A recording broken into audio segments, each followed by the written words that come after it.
Noon pa man, tila naging bahagi na ng kultura sa mga kulungan ang pagpasok ng mga kontrabando sa loob ng selda. Nagagamit pa nga ang mga ito ng mga gang na nasasangkot sa mga riot o krimen. Para coping mechanism for self-defense, gumagawa po sila ng mga ganitong armas. Ang ilang kontrabando ginagamit nila bilang pampalipas oras at para magkaroon ng komunikasyon sa labas. Tignan mo yung mga diskarte ng mga gusto magpalusot dito. Gagawin nila, yan, kontrabando, ito, hahagis, pabuelo. Pero ang mas malala, may mga kontrabandong naipapasok para maipagpatuloy nila ang kanilang mga bisyo gaya ng sigarilyo at ng ipinagbabawal na gamot.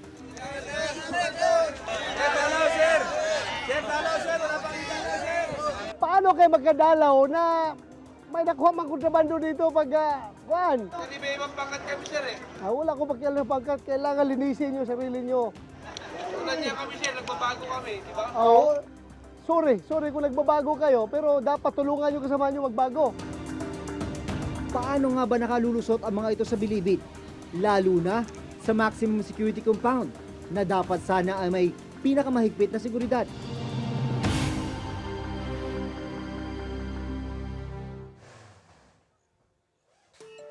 Nito lamang nakaraang linggo, nagsagawa ng Oplan Galugad ang mga opisyal ng bilibid. So bali itong mga cellphones na mga na-recover dyan inside sa maximum security compound, maaaring may nagamit silang mga dalaw na nakapagpasok na ito. So ito naman pong mga improvised deadly weapons na to, kung may kita po ninyo, meron pong hindi naman siya pointed. So usually ginagamit po nila sa pagluto, paghiwa ng sibuyas, kamatis. Pero once na yung improvised deadly weapons is matulis, pointed. So ito po yung minsan nagagamit sa pag nagkakaroon ng konting violence sa loob. Kabilang sa mga nakumpiska ang mga cellphone, mga DVD players, mga sigarilyo, at iba't ibang uri ng patalim. Ang ilan improvised o ginawa mismo sa loob ng selda. Ito po yung mga bed banks po nila. Ito po ganitong bagay, hindi naman po ito in-smuggle para makapasok. Sa loob Dati na na lang? po itong nasa loob. Okay. Ito po yung mga tarima o higaan nila na tinatawag. Tsaka po yung mga flat bar na ginagamit sa mga sa mga bintana. So napaka-innovative po ng mga inmate dahil 24 hours andyan lang naman sila, walang ginagawa. Naisip po lagi para coping mechanism for self-defense. Gumagawa po sila ng mga ganitong armas para magamit nila. Ito sa kutsara, oh. Katulad po na ito, kutsara. Yan, kutsara. Ito naman po, kung mapapansin po nyo, naka-curve. So ginagamit po yan para pang Nasunog sa drug shabu. paraphernalia. Oo. Doon sa mga selda sa loob, diba, patong-patong yun. So parang may mga hagdanan. Ito, pero bahagi lang ito ng hagdanan sa loob ng selda. Pero sa likod. Ang nakuha daw dyan, mga cellphone. Bawal na bawal dito yun sa loob. Ang mga nakumpiskang droga, itinurn over naman daw sa Philippine Drug Enforcement Agency o PDEA. Pero paano nga ba nakalulusot ang mga ito sa bilibid? Lalo na sa maximum security compound.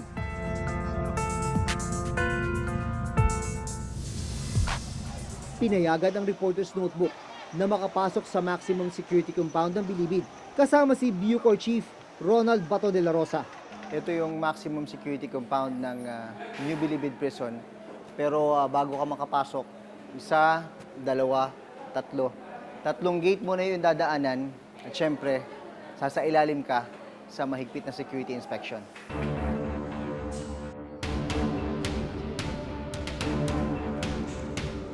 Dumiretso kami sa Building 8 o ang dating Sputnik Gang Compound na tinatawag ngayong Barangay Mapagmahal. Papunta kami ngayon dun sa Building 8. Yun daw yung pinaka-congested na kulungan dito sa loob ng maximum security compound. Kung mapapansin ninyo, ito, hindi ito original structure. Kagagawan lang ito ng mga priso para ma-occupy nila sa taas. Isang floor, meron sa sahig, meron sa second floor, sa isang deck. Tapos sa akyat ka dito, may isa pa, bali three floors. Yung isang floor, ginawang 3 floors. May informant rin daw sila sa loob para matukoy kung sino ang nagpapasok ng mga kontrabando. paano nyo nasisiguro na walang kontrabanda na ilulusot dito? Meron tayong mga among din, meron rin tayong mga informant. Okay.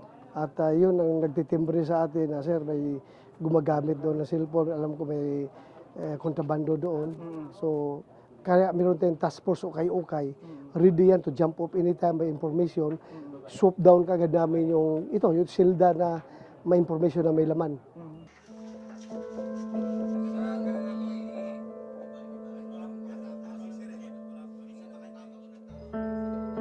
Gano'ng kalala yung problema ng congestion dito sa Maximum? Makita man ninyo kung gaano kalala, no? Yung ideal kwan dito ay 4,500 lang. And right now, ang occupancy niya dito is 19,000. 19,000 from 4,000. So may exist tayo na 15,000 plus. Kaya nagkakaroon ng coping mechanism itong mga priso para lang mabuhay sila dito. Ginagawa na second floor, third floor yung itong building. Dahil siksikan, gumagawa na lang sila ng diskarte para magkasya ang mga nakakulong. Kailangan nilang gawa ng mga improvised na mga additional na mga floors. Ito ang ginawa nila dito sa itaas. Ilan kayo dito, sir? Tatlo po. Tatlo. Dito. Ayan. So dito naman, dagdag na palapag, tatlo naman yung occupants. Napakasikip dito sa inyo. Lalo na pag mainit ang panahon. Pagka wala po ito, talagang mamamatay ko sa inyo. So ganito kayo. Wala nang hindi ka pwedeng... Anong magdasal? Pwede ba umupo? Kagaya niyan. At Parasal kaya, pwede ka lumuwan. yan, pag bumangon ka, kailangan medyo maingat. Nakaganyan po. Okay. Kasi untog abutin mo. Baba ka na ng ganun. Kailangan palagi na nakatapat. Balasardi na sila pagsapit ng gabi. Sa gabi, ganito yung kanilang pwesto. Ang usapan, hindi pwedeng matulog ng nakatihaya. Dapat nakatagilid. Paano pag may mag-CCR? Di hakbang-hakbang. Habang papalabas kami sa maximum security compound, biglang sumigaw ang ilang preso.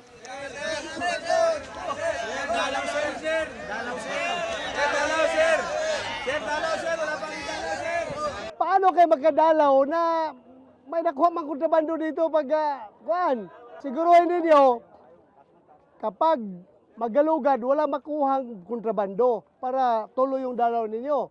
Pero pag may makuha kontrabando, cellphone, shabu, kutsilyo, wala. Paano mo walang kasalanan, sir? Paano mo walang kasalanan?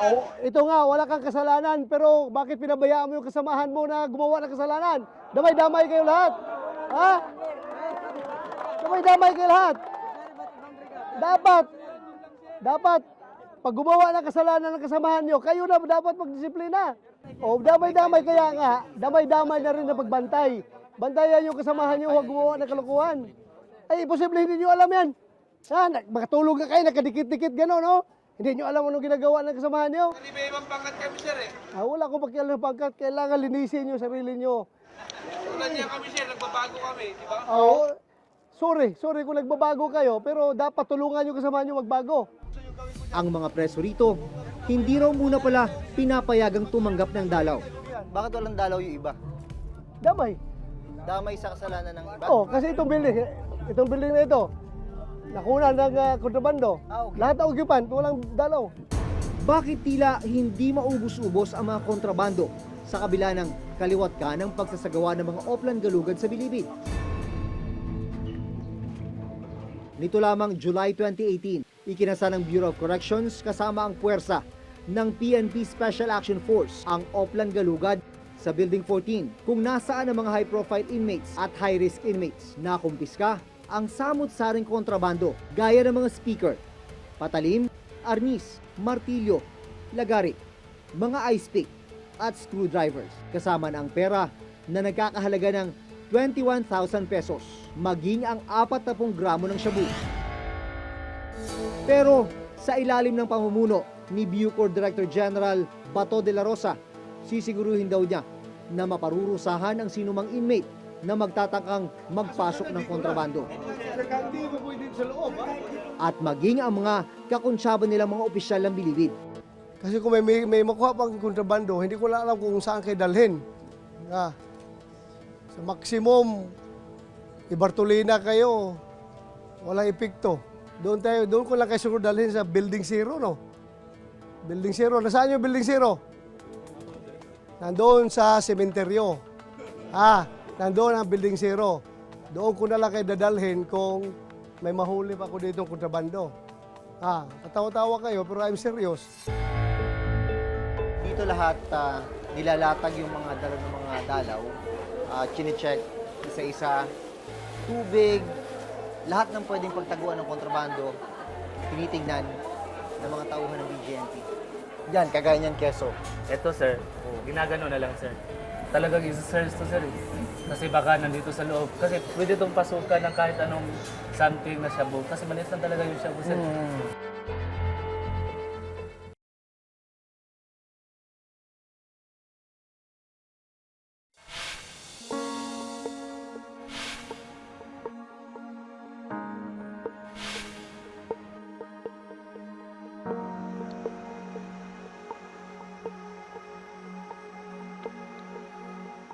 Ito yung Cebu City Jail.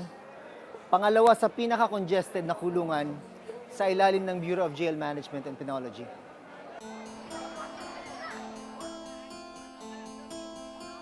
Araw ng dalaw ngayon para sa mga kamag-anak ng mga nakakulong sa Cebu City Jail. Bit-bit nila, pagkain at iba't ibang gamit. Dito lahat nilalatag yung mga dala ng mga dalaw. Chine-check isa-isa. Tubig, lahat ng pwedeng pagtaguan ng kontrabando, tinitignan ng mga tauhan ng BGMP. Yan, kagaya niyan, keso. Ito sir, ginagano na lang sir. Talagang isa-search to sir. Kasi baka nandito sa loob. Kasi pwede itong pasukan ng kahit anong something na shabu. Kasi maliit lang talaga yung shabu sir. Pero kahit ganito kahigpit ang inspeksyon sa bawat gamit at pagkain, aminado ang jail warden na nalulusutan sila ng mga kontrabando. Ito yung mga kontrabando na nakumpiska dito sa male dormitory ng Cebu City Jail sa nakalipas na 3 buwan. Nung Hunyo, isang 45 years old na ginang nakuhanan ng droga sa loob ng kanyang are. Kabilang sa mga nasabat ang mga sigarilyo, lighter, cellphone, pocket wifi, at ipinagbabawal na gamot. Ang mga nahuhuling nagpapasok ng kontrabando, kinakasuhan ng BGMP. So lahat ng mga nakikita nyo, mga nahulihan natin yan. Yung iba dyan, pag mga nuisance contraband lang naman, yung hindi pwedeng kasuhan, they are banned from entering the jail services, the jail premises. Pero yung iba dyan, puro may mga kaso yan, nakakulong na yan. Ngayon, preso na sila. Nandito na sa loob, kasama na nila yung dinadalaw nila dati. At dahil mababa daw ang bakod ng pasilidad, nakakapaghagis din ng mga kontrabando ang mga kakilala ng ilang bilanggo. Sino mo yung mga diskarte ng mga gusto magpalusot dito? Kasi ito, medyo mababa yung bakod. Gagawin nila, yan, kontrabando. Ito, hahagis, pabuelo. By end of the month, lahat to, madidispose na yan. Ito, makukuha ng mato. Lahat ng ito, pupukpukin natin yan ng martilyo para di na magamit. Ang isa pang problemang kinakaharap ng Cebu City Jail, congested, uubod na ng sikip ang buong pasilidad. Itong Cebu City Jail, ang population nito ngayon nasa 5,200 na mga inmates. Pero itong kulungan talaga, dapat lang nasa 1,750 lang ang kapasidad. Ang seldang ito, dapat sana ay may 35 na nakakulong o kung tawagin ay Persons Deprived of Liberty o PDL. Pero naglalaman ito ngayon ng 75 na PDL. Kung sinasabi natin masikip yung sardinas, kung may mas masikip pa sa sardinas, Ito yun. ito yun. Kunwari ikaw, si CR ka, saan ka mapupunta? Saan? Paano mo? May maaapakan talaga. At dahil sobra-sobra na ang laman ng kulungan, kailangan ding mapagkasya ang pondo para sa pagkain. Ito yung kitchen ng kulungan dito hinahanda yung pagkain ng mga inmates. Ang kanilang budget, 60 pesos kada inmate, tatlong meals na yon. Lumalabas 20 pesos kada meal. Ganyan kadaming kanin ang kailangang i-prepare. Mantakin mo naman dahil na ang inmates dito nasa mahigit 5,000. Sa loob ng Cebu City Jail, nakilala ko ang isang inmate na itatago namin sa pangalang Mang Ben, 68 taong gulang. Nahuli siya noong September 25, 2016 matapos ang isang drug buy-bust operation. Kasong paglabag sa Comprehensive Dangerous Drugs Act ang isinampa laban kay Mang Ben. 2016 pa siya nahuli, pero nitong August 13, 2018 lang siya unang nakadalo sa hearing ng kanyang kaso. Gaano kahirap ang sitwasyon ninyo na may mga edad na nakakulong sa masikip na kulungan? Huwag yun ka ng sikip, ikalisok kayo, ikalisok. Pero gati kung nakapit arthritis, sigla tuyot ko, maganayan, sikad, lusot, katulog, wali tulog. Ako, hindi kahiga. Bangon. Wako'y kaon, wako'y dalaw kayo, na kaya nagkaroon trabaho. Sa ngayon, nagpapatayo ng panibagong pasilidad ang Cebu City Jail para masagot ang problema sa jail congestion. This is an 84 million facility na sabi ng engineer, this is on its 45% completion. Baka next year matapos na ito. And ang capacity nito ay kakasya ang 2,500 na inmates. Ayon mismo sa COA, nagiging dahilan ang congestion para manib ang isang bilanggo sa iba't ibang mga gang o pangkat para sa kanilang proteksyon at para magkaroon ng material benefit tulad ng mga kontrabando sa loob. So yung pangkats is a necessary mechanism for them. It's a social group for the inmates, okay? So that they can source out what they need, and because it's a mode of survival, nagkakaroon sila ng protection. Ang ilang mga kontrabando nagagamit daw ng mga inmate tuwing nagkakaroon ng riot o kaguluhan sa loob. Ayon sa COA report, umabot sa 612% ang congestion rate ng mga kulungang hawak ng BJMP. Higit na mas mataas ito sa 512% congestion rate noong 2016. Ang mga kulungan na may kapasidad lang na 20,653 na inmate, ngayon naglalaman na ng 146,302 inmates. Yung buhay sa loob ng kulungan ay hindi na gaanong mapayapa, or kung baga sasabihin ng napakaraming mga NGO and human rights activists, hindi na siya in fact makatao. Instead of us trying to rehabilitate them, or instead of us just trying to make sure na may pagkain doon, may sanitation, may tulugan, wala na kasi may kakulangan. Sa report ng COA, lumala ang congestion sa mga pasilidad na nasa ilalim ng BJMP dahil sa pagdami ng mga nahuling drug suspect. Dahilan din ang mabagal na pag-usad ng kaso, kakulangan ng mga judge at kawalan ng pampiyansa ng mga mahihirap na bilanggo.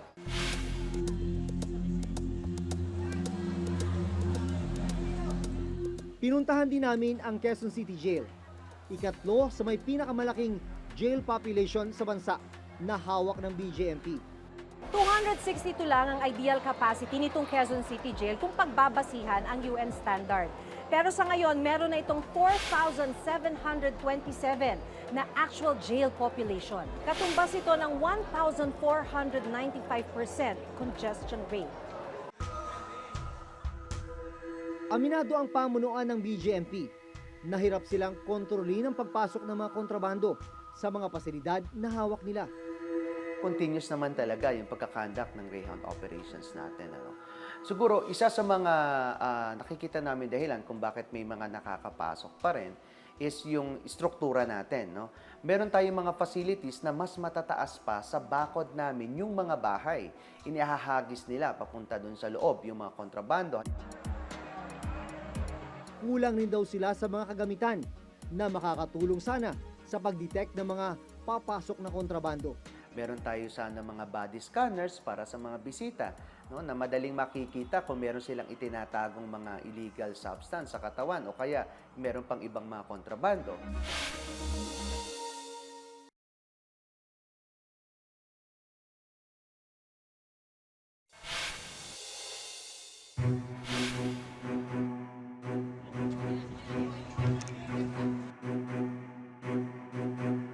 Para coping mechanism for self-defense, gumagawa po sila ng mga ganitong armas. Dahil sa kultura natin na very criminalizing, very punitive, parang it's as if na imbis tulungan natin sila, hinahayaan na natin silang malulong or just completely mawala ng direksyon sa buhay. Sana yung mga jails and prisons natin ay maayos yung kalagayan para rin talagang they really work towards, the positive, full rehabilitation of the PDL. Hanggang sa susunod na Huwebes, ako si Jun Veneracion. Ako si Maki Pulido at ito ang nakatala sa aming Reporter's Reporter's Notebook. Notebook.